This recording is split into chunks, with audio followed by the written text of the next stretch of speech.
rin.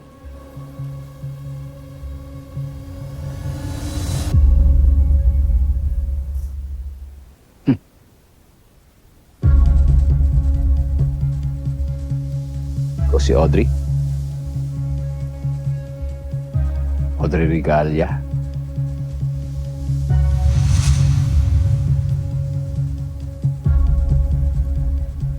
Paano mo nalaman?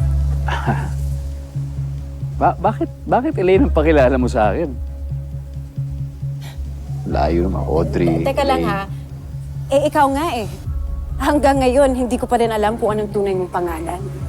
Oh, sandali. Sinabi ko naman sa'yo kung bakit, hindi ba? Sinabi ko sa'yo kung bakit. Bakit? Meron akong mission noon sa isla. May hinahanap akong tao. Di ba, napag-usapan na natin ito noon. Mission. Kaya pala, ginamit mo yung mga tao doon, including me, para mag-blending ka. Sandali. Wala akong ginagamit na kahit sinong tao. Lalong-lalo ka na.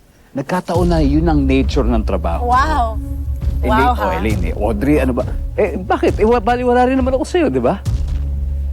May usapan tayo nun. May usapan tayo nun. Na magkikita tayo sa bahay mo. Pinuntahan kita nun. Binalikan kita pero hindi mo ako sinipot.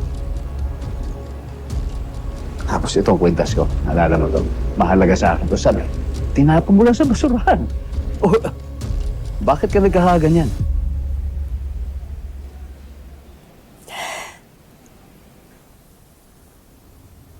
Masyado kang feeling, alam mo?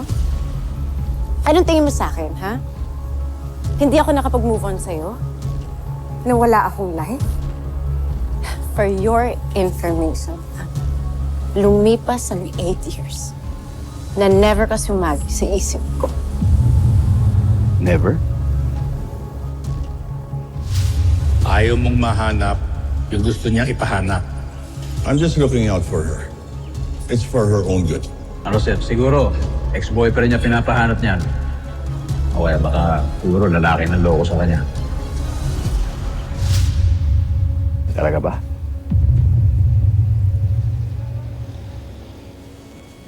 Sa bagay, 8 years. Siguro sa dami namin ba naman ng boyfriend na nagkaroon ka pagkatapos ko, di ba naman? Excuse me? Hindi kita naging boyfriend. You're just some random guy na nakilala ko sa isla na madaling kalimutan. Talaga ba?